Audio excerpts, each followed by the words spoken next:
আপনি নবী, আমি আল্লাহ মর্যাদা দিছি। যেই সম্মান আমি আল্লাহ আপনাকে দিছি গো, এমন সম্মান আর মর্যাদা আমি আল্লাহ কাউকে দেই নাই। নবী গো, আপনাকে মানব জাতির জন্য, তাম বিশ্বের জন্য, তাম কায়নাতের জন্য আপনাকে রহমত বানাইলাম। শুধু রহমত বানাইয়াই ক্ষান্ত হই নাই, আপনি নবী যেই জায়গায় যাবেন সেই জায়গার মাটি, সেই জায়গার মানুষদেরকে আমি আল্লাহ রহমত, বরকত আর রিজিকে ভরপুর করিয়া দিব। সুবহানাল্লাহ। নেওয়ার জন্য আসছি, তায়েফ থেকে আসছি, দূর দূরান্ত থেকে আসছি। কি জন্য আসছে? বাচ্চাদেরকে দত্তক নেবে, এই নেওয়ার জন্য যখন আসলো, আসার পর দেখলো যে মুহাম্মদুর রাসূলুল্লাহর বাবা নাই। মানুষ দেখে দেখে চলে যায়, বাবা যেহেতু নাই, ওপরের হুকুম তো ভালো পাবো না। আলহামদুলিল্লাহ নাহমাদুহু ওয়া নাস্তাঈনুহু ওয়া নাস্তাগফিরুহু ওয়া নু'মিনু বিহি ওয়া নাতাওয়াক্কালু আলাইহি ওয়া নাউযু বিল্লাহি মিন শুরুরি আনফুসিনা ومن سيئات أعمالنا من يهده الله فلا مضل له ومن يضلله فلا هادي له ونشهد أن لا إله إلا الله وحده لا شريك له ونشهد أن سيدنا وسندنا وحبيبنا ومولانا محمدا عبده ورسوله الذي أرسل إلى الناس كافة بشيرا ونذيرا وداعيا إلى الله بإذنه وسراجا منيرا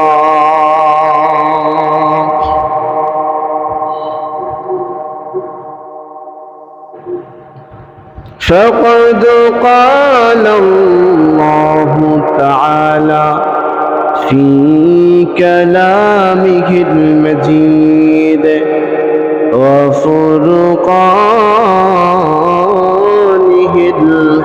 الحميد أعوذ بالله من الشيطان الرجيم بسم الله الرحمن الرحيم لقد كان لكم في رسول الله أسوة حسنة وقال تعالى في آية أخرى وأنزلنا إليك الذكر لتبين للناس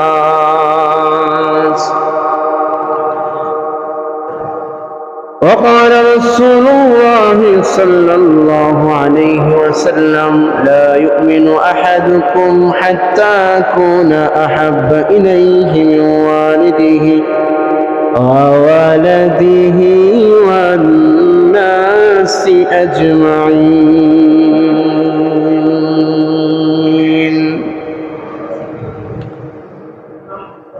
إن الله وملائكته يصلون على النبي يا أيها الذين آمنوا صلوا عليه وسلموا تسليما. اللهم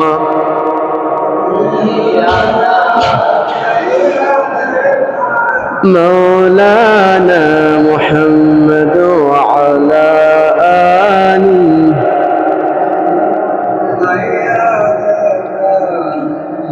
مولانا محمد لا إله إلا الله لا إله إلا الله لا إله إلا الله لا إله إلا الله لا إله إلا الله لا إله إلا الله لا إله إلا الله لا إله إلا الله محمد رسول الله صلى الله عليه وسلم. আল্লাহ রাব্বুল আলামিনের দরবারে অসংখ্য অগণিত শুকর আদায় করছি যে মহান রাব্বুল আলামিন আমাদেরকে অত্যন্ত দয়া করে, মায়া করে, মুহাব্বত করে ভালোবেসে এই রবিউল আউয়াল মাসে আল্লাহ আমাদেরকে আজকের এই জুমার দিনে মসজিদে আসার এবং দ্বীনের কিছু কথা বলার ও শোনার তৌফিক দান করেছেন। এই জন্য মহান মালিকের আলিশান দরবারে শ্রদ্ধাজনিত কণ্ঠে অন্তরস্থল থেকে শুকর সুজুদ আদায় করছি আলহামদুলিল্লাহ।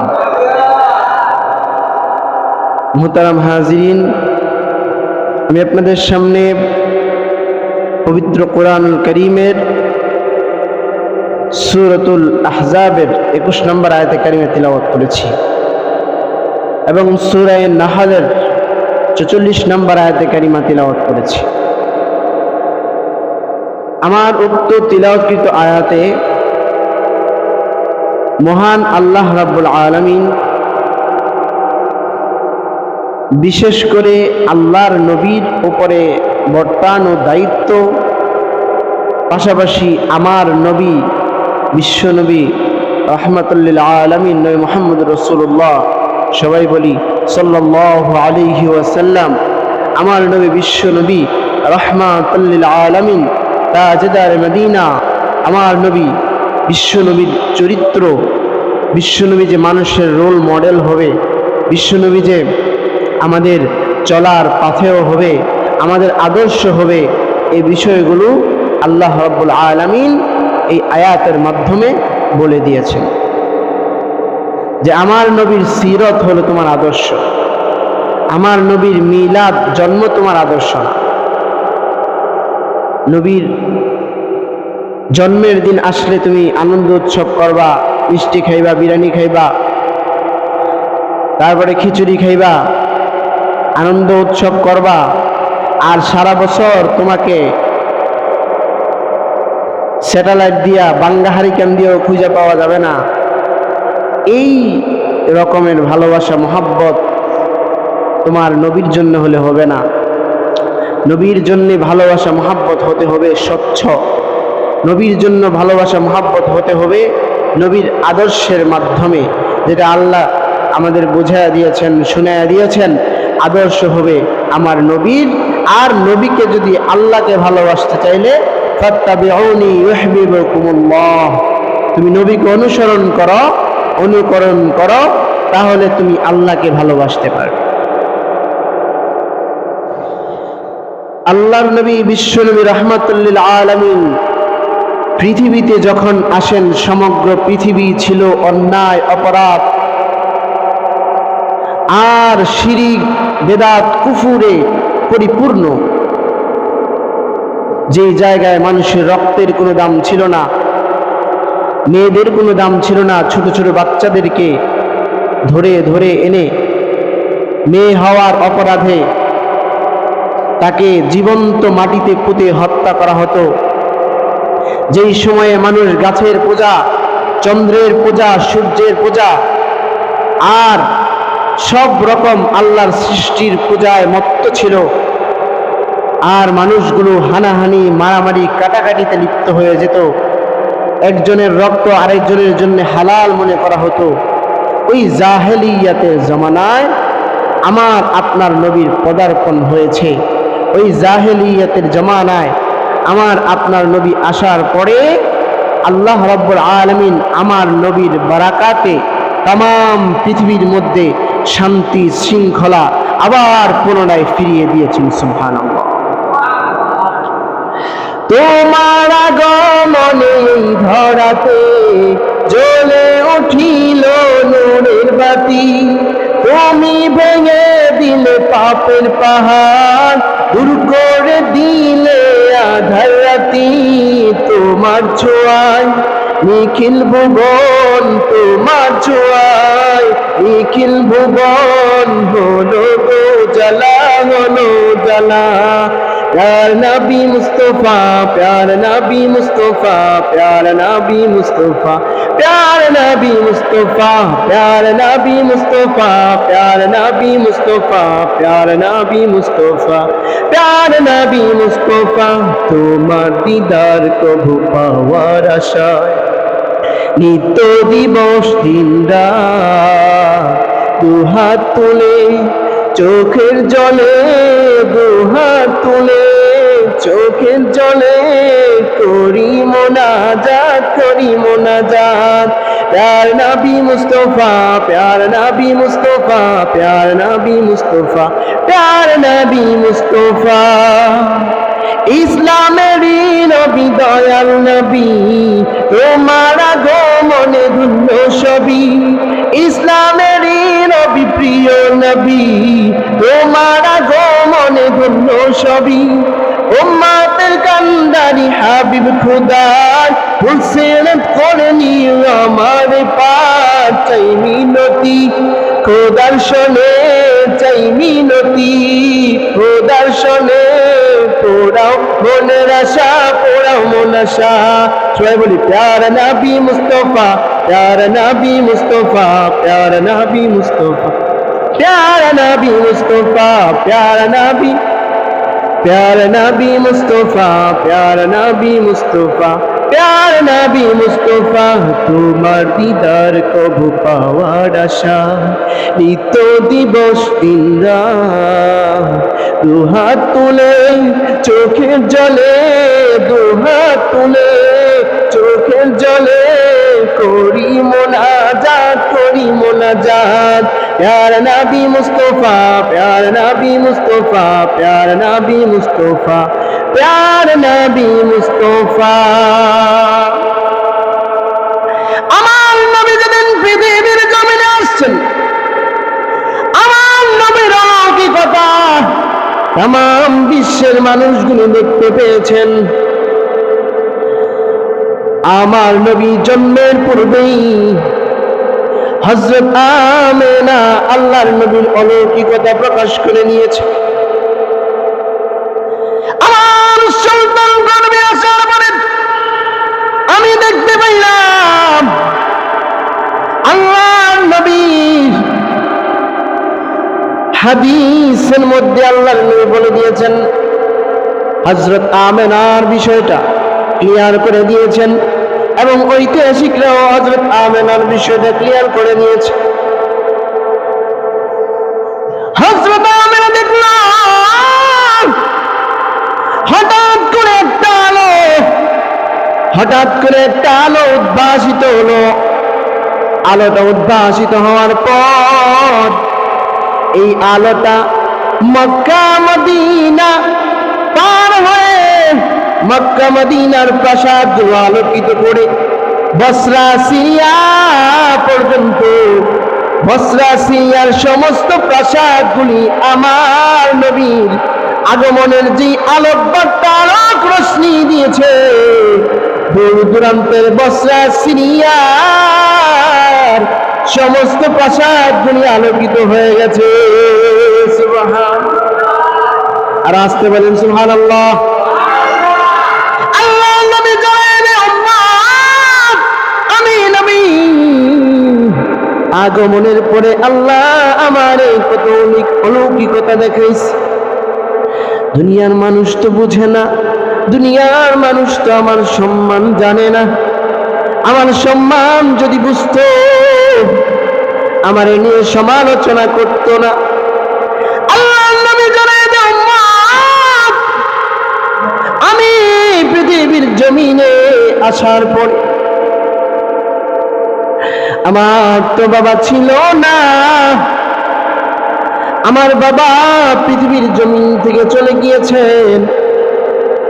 আমি আমার মার পেটে 6 মাসের ছিলাম। আমার বাবা উন্নতির জন্য, ব্যবসার জন্য দূর দূরান্তে ভ্রমণ করার জন্য গিয়েছেন।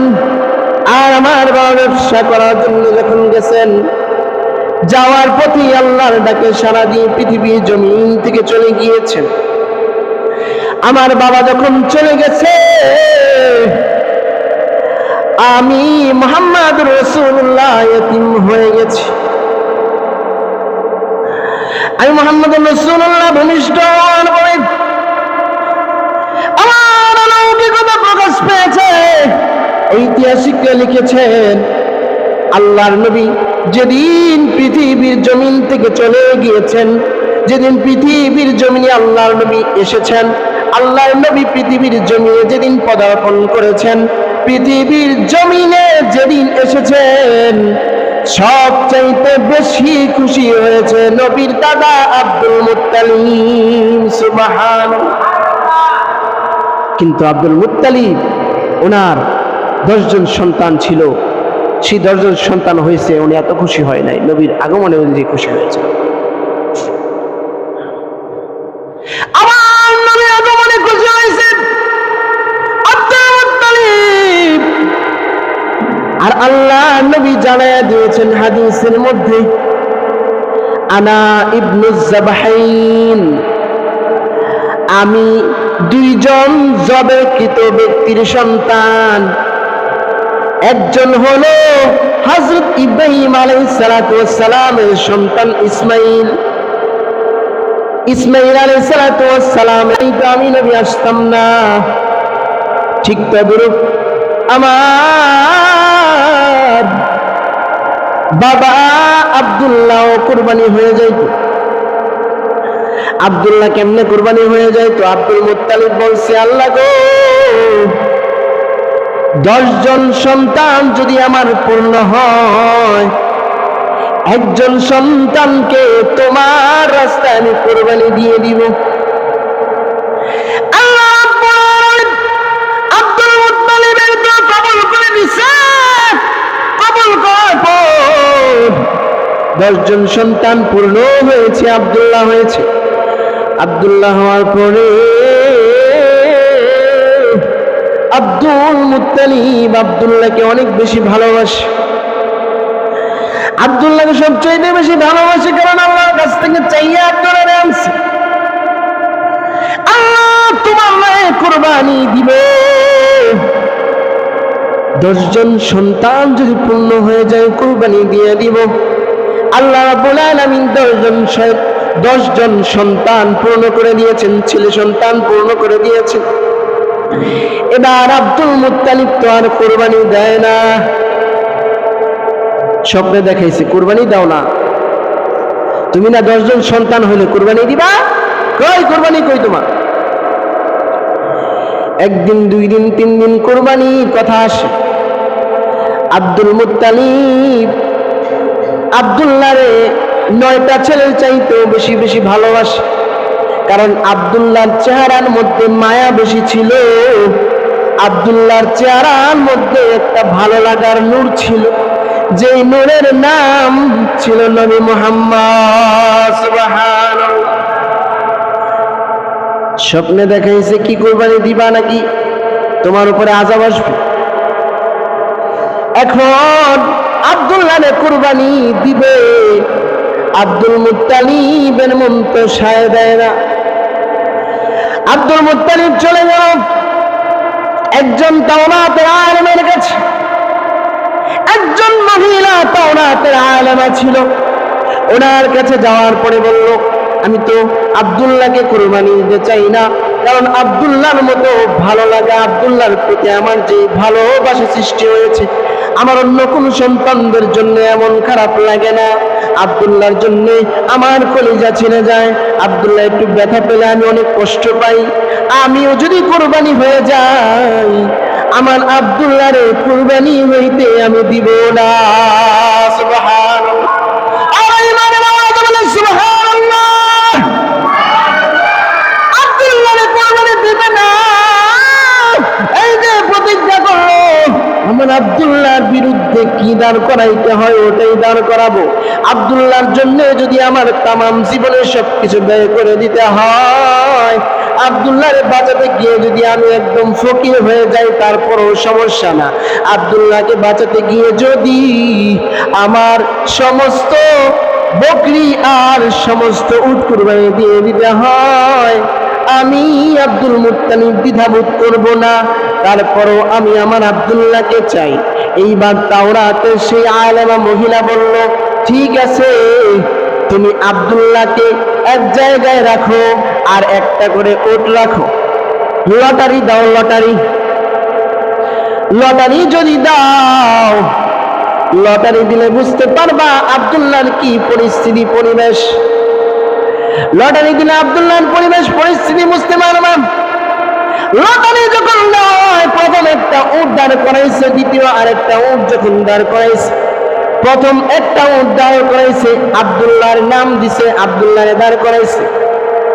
আর লটারি যখন দিছে, আব্দুল্লাহর উটের নাম উঠে না, আব্দুল্লাহর নাম উঠছে। আল্লাহু আকবার। একটা উট দেখুন বলল, একটা প্রথম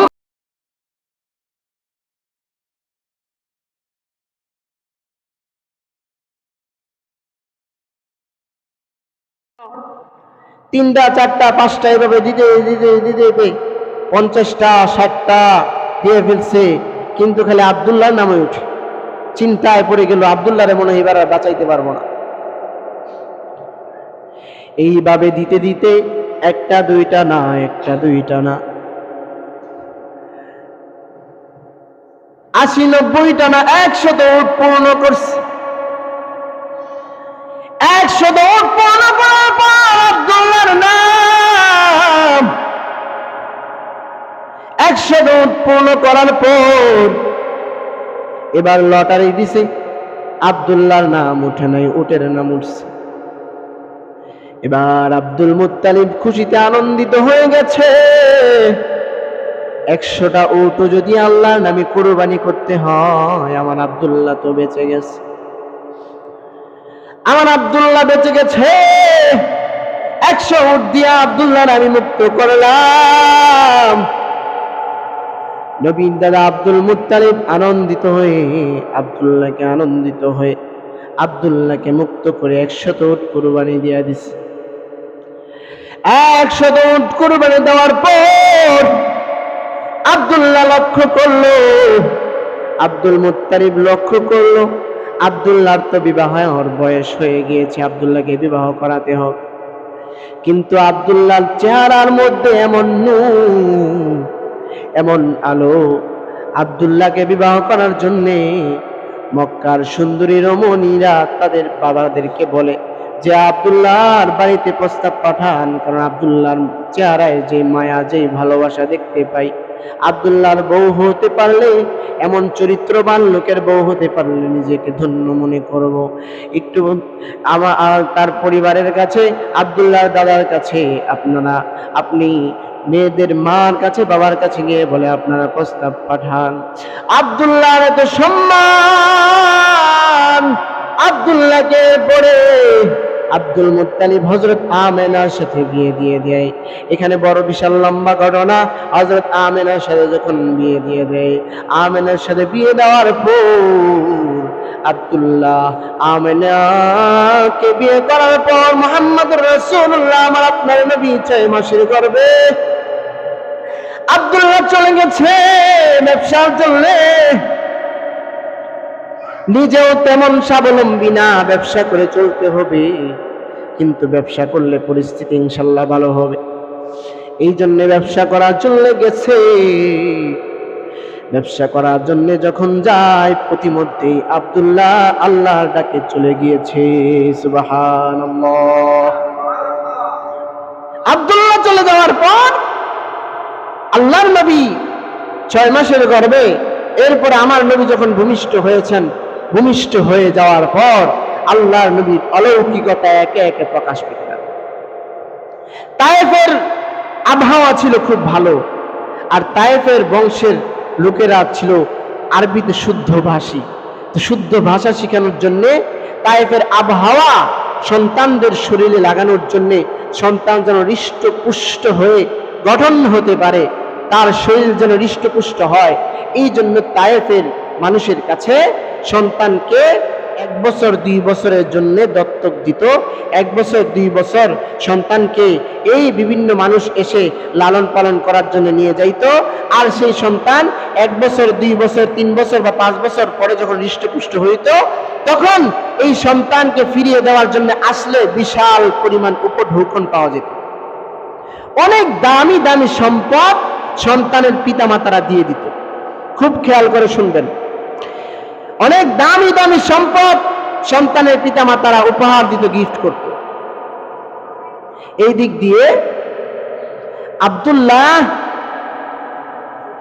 পৃথিবীর জমিন থেকে চলে যাওয়ার পর আল্লাহর নবী বিশ্বনবী রাহমাতুল লিল আলামিন যখন পৃথিবীতে ভূমিষ্ঠ হয়েছেন, হওয়ার পরে অনেকেই আসছেন, আমার নবীর মতো অনেক বাচ্চারাই ওই মক্কার মধ্যে ভূমিষ্ঠ হয়েছেন। তো তাদেরকে নেওয়ার জন্য বিভিন্ন জায়গা থেকে মানুষ এসেছে, বিভিন্ন জায়গা থেকে মানুষ এসেছে। আল্লাহ তো বলেছেন, নবী ওয়ামা আরসালনাকা ইল্লা রাহমাতাল লিল আলামিন।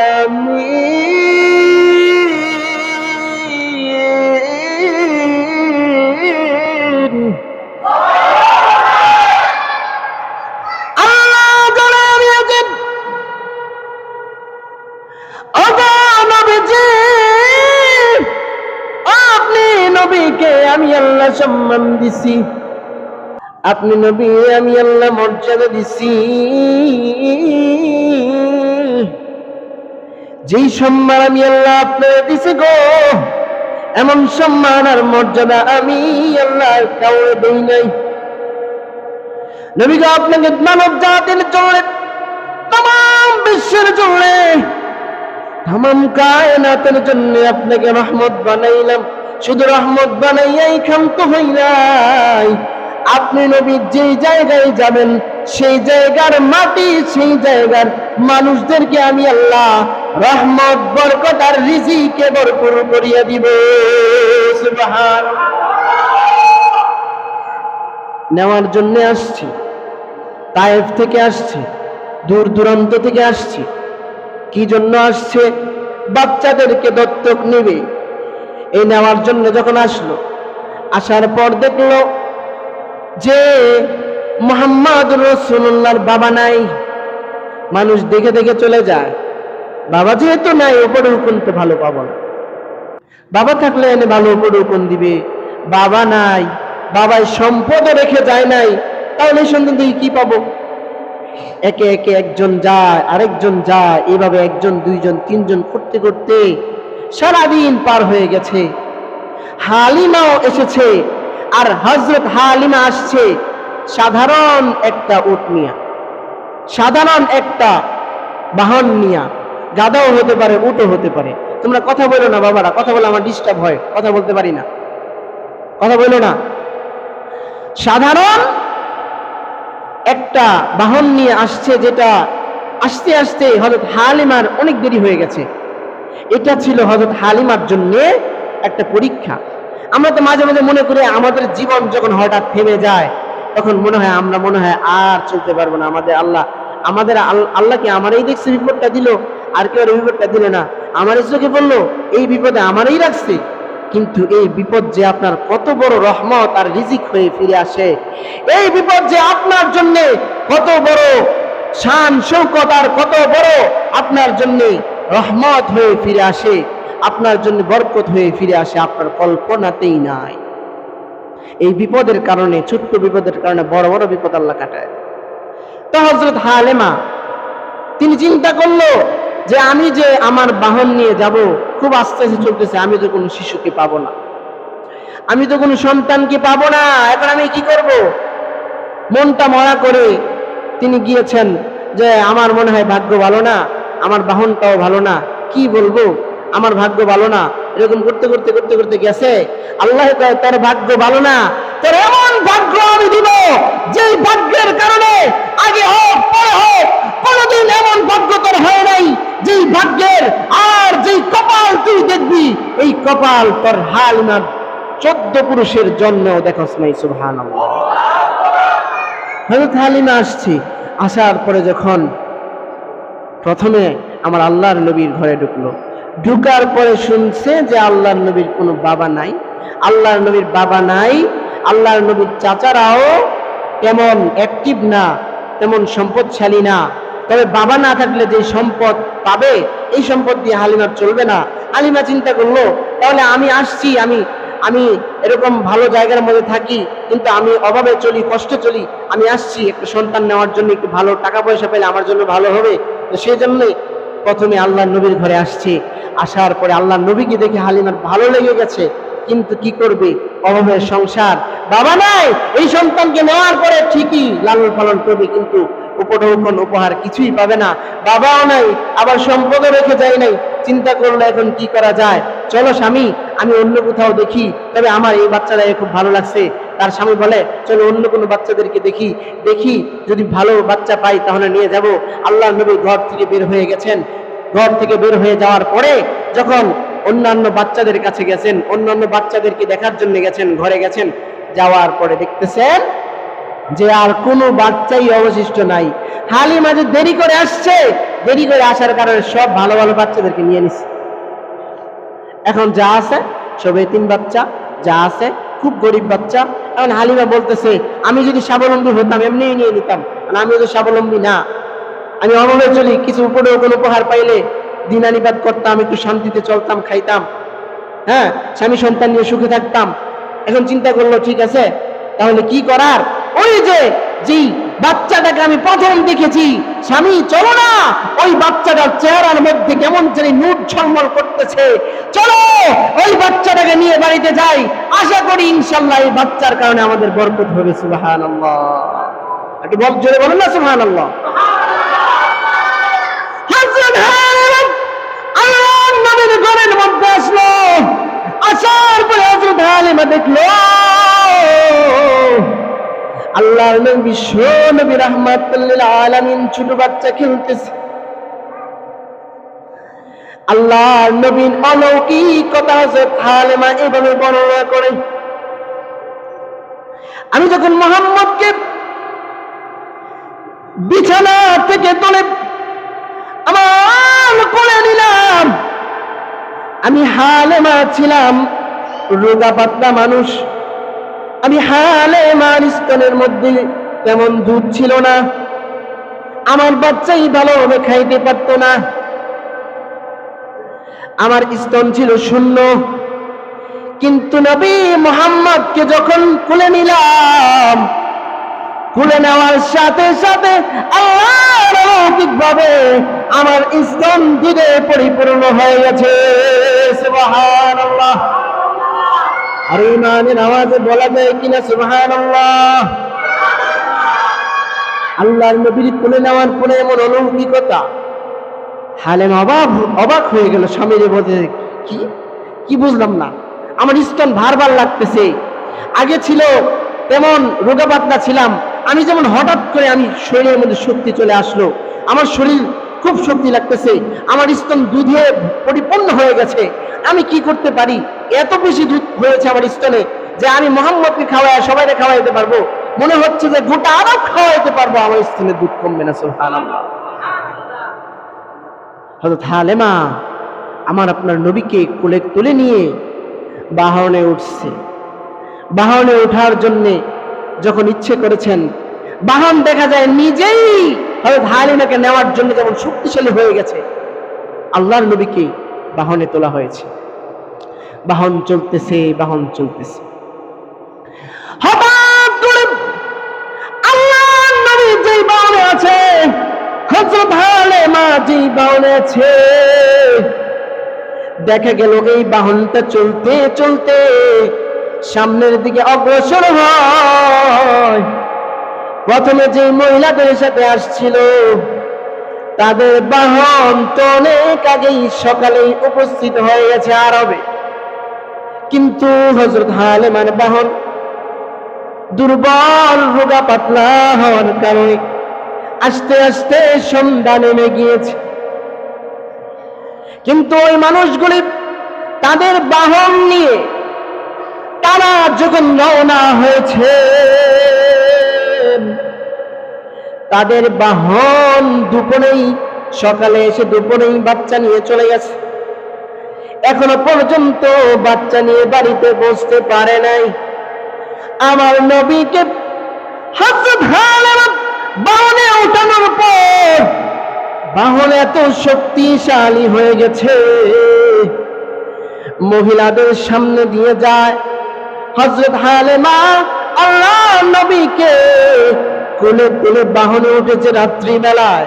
ওঠার পরে হযরত হালিমা যখন যাচ্ছে, ওই যে দুপুর 1টা 12টা 1টার দিকে যেই মহিলারা বাহন নিয়ে চলতেছিল, ওই মহিলাদেরকে, নারীদেরকে পাস করে হযরত হালিমার বাহন তাদের সামনে গিয়ে উপবিষ্ট হয়েছে।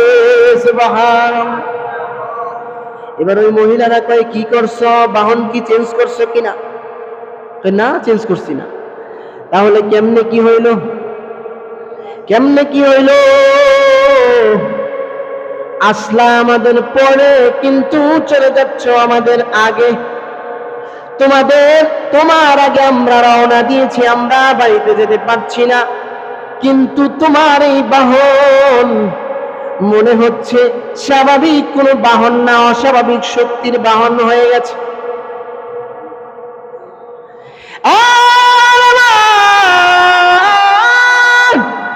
তোমার এই বাহনের পরিস্থিতি পরিবেশ আমাদেরকে কি বলবা কিনা? এবার হালিমা ডাক দিয়ে বলে, ও তাইফের মহিলারা শুনো গো, আমি এই ছোট বাচ্চাটার ঘরে প্রথম গিয়েছি, যাওয়ার পরে ছোট বাচ্চাটাকে যখন দেখলাম রে, আমার ভালো লেগেছে, কিন্তু আমি উপনৌকন ভালো পাবো না, এই জন্য ছোট বাচ্চাটাকে রেখে আমি অন্য কোথাও গিয়েছি। অন্য কোথাও যাওয়ার পরে কোনো ভালো বাচ্চা পেলাম না। আমার স্বামীকে আমি রিকোয়েস্ট করলাম, স্বামী গো চলো না এই বাচ্চাটাকে নিয়ে যাই, কারণ বাচ্চাটার চেহারার দিকে যে নূর ঝলমল করছে, আমার মনে হয় অনেক বরকত হবে। আমি যখন ছোট বাচ্চা মুহাম্মদকে কোলে তুলে নিলাম, আমি হালিমা রোগা পাতলা ছিলাম, আমি হালিমার স্তনে তেমন দুধ ছিল না, আল্লাহ অলৌকিক ভাবে আমার বুকের মধ্যে দুধ দিয়ে দিয়েছে। সুবহানাল্লাহ। শুধু তাই না, আমি হালিমা যখন এই মুহাম্মদকে আমার বাহনে উঠাইলাম, আমার এই বাহন চলতে পারতো না, আমার বাহন আস্তে আস্তে চলতো, আমার বাহন দিয়ে আসতে আমার খুব কষ্ট হয়েছে, কিন্তু আল্লাহর কসম খেয়ে বলি রে মুহাম্মদ রাসূলুল্লাহ রে, যখন বাহনে উঠাইছি, উঠাইতে দেরি, বাহনটা তেজি দীপ্ত ঘোড়ার মতো দৌড়াইতে দেরি করলো না। হালিমা চলে গিয়েছে, বাড়িতে গেছে। বাড়িতে যাওয়ার পর ওনার এই বাহন ওনার বাড়ির মধ্যে যখন ঢুকছে হঠাৎ করে অবাক হয়ে গেছে, কিরে ছাগলগুলি রেখে গেলাম, রোগা পাতলা ছাগল, সব দিয়ে মোটা তাজা হয়ে গেছে, সব দেখি দুধে পরিপূর্ণ হয়ে গেছে। কি হইলো, কি নিয়ে এলাম আমার লোকে কইরা? আল্লাহ কয়, হালিমা তুই কি নিয়ে আসছস? তুই বুঝতে পারতেছস না? তুই যাকে নিয়ে এসেছস তিনি কে? আল্লাহর পরে সম্মান। আমি আল্লাহর পরে সম্মান, গোটা পৃথিবী যার সম্মানে আমি তৈরি করেছি, গোটা আলম যার সম্মানে আমি তৈরি করেছি। হ্যাঁ লেমা, তুমি তো চিনতে পারছো না যে শিশুকে তুমি নিয়ে এসেছ, এই শিশু সাধারণ কোনো লোক নয়, সাধারণ কোনো মানুষ নয়। আমার পরে সম্মান, ওনার মতো সম্মানী করে পৃথিবীতে আমি কিচ্ছু তৈরি করি নাই, আগেও করি নাই, পরেও করি নাই। বিশ্ব জগৎ শেষ হবে, আবার আখেরাত আসবে, পরের জন্মেও ওনার মতোই শ্রেষ্ঠ মানুষ আমি তৈরি করব না। সুবহানাল্লাহ। উনি হলেন খুলুকে আযীম, মুসলিম জাতির জন্য, আমাদের জন্য উসওয়াতুন হাসানা, আদর্শের উত্তম মাধ্যম হলো আমার নবী। হালেমা চিন্তা করল, এই যে মুহাম্মদকে যে আমি ঘরের ভিতরে আনলাম, আনার পরে আমি দেখতেছি আমার ঘরে যে সমস্ত বকরিগুলো ছিল, রোগা পাতলা বকরি ছিল, অনেকদিন যাবৎ দুধ দেয় না। আল্লাহর নবী, বিশ্ব নবী এই ঘটনা খুলে বলেন, মুহাম্মদকে যেদিন আমি নিয়ে এসেছি, আল্লাহর নবী বিশ্ব নবী জানিয়ে দিয়েছেন, আল্লাহর নবী সম্পর্কে হালেমা মতামত দেয়, মুহাম্মদকে যেদিন আমি কুলে তুলে নিয়ে এসে আমার বাড়িতে এসেছি, আমার বাড়িতে আসার পর আমার বকরিগুলো দুধে পরিপূর্ণ হয়ে গেছে। আর এই দিক দিয়ে আমার বকরিগুলো খোলা মাঠের মধ্যে ছেড়ে দিয়ে আসতাম, যেই মাঠের মধ্যে ভালো করে ঘাস থাকতো না, ঘাস হতো না, আমার বকরির সাথে অন্যান্য মহিলারাও তাদের বকরি দিত, কিন্তু দিন শেষে তাদের বকরি শূন্য হয়ে, শূন্য দুধে পরিপূর্ণ না হয়ে, শূন্য দুধে বকরির ওলান দুধ ছাড়া বাড়িতে ফিরে যাইত।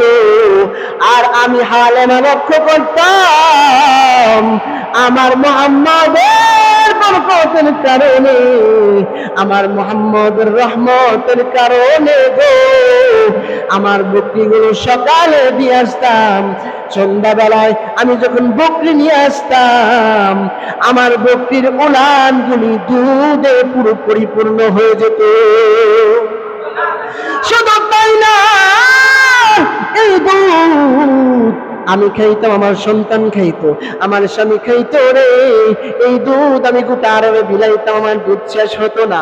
মনে হচ্ছে মুহাম্মদকে প্রথমে নেওয়ার জন্য যে আমি ইচ্ছা পোষণ করি নাই, ওই সময় তো আমি ভাবছিলাম উপঢৌকন পাবো না, কিন্তু আমার একটা ছাগল আর বকরি যে উপঢৌকন আমারে দিছে, আমার জনমে, আমার 14 পুরুষের জনমে কোনোদিন আমার বকরি এমন অলৌকিকতা আমি দেখতে পাই না।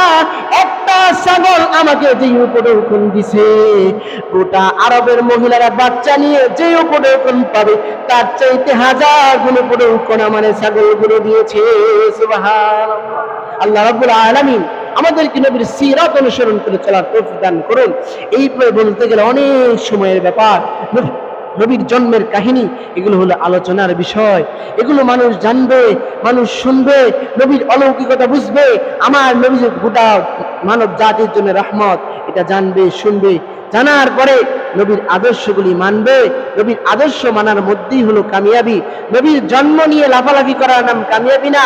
নবীর আদর্শ মানবো, নবীজি কেমন আদর্শ ছিলেন, কেমন রোল মডেল ছিলেন, কেমন চরিত্র ছিলেন, আমার নবীর চরিত্রের পরে, আমার নবীর চরিত্রের আকর্ষণে হাজার হাজার ইহুদি খ্রিস্টানরা মুসলমান হয়ে গেছে। সুবহানাল্লাহ। রব্বুল আলামিন আমাদের এই কথাগুলোর উপর আমল করার তৌফিক দান করুন। ওয়া আখিরু দাওয়ানা আলহামদুলিল্লাহ।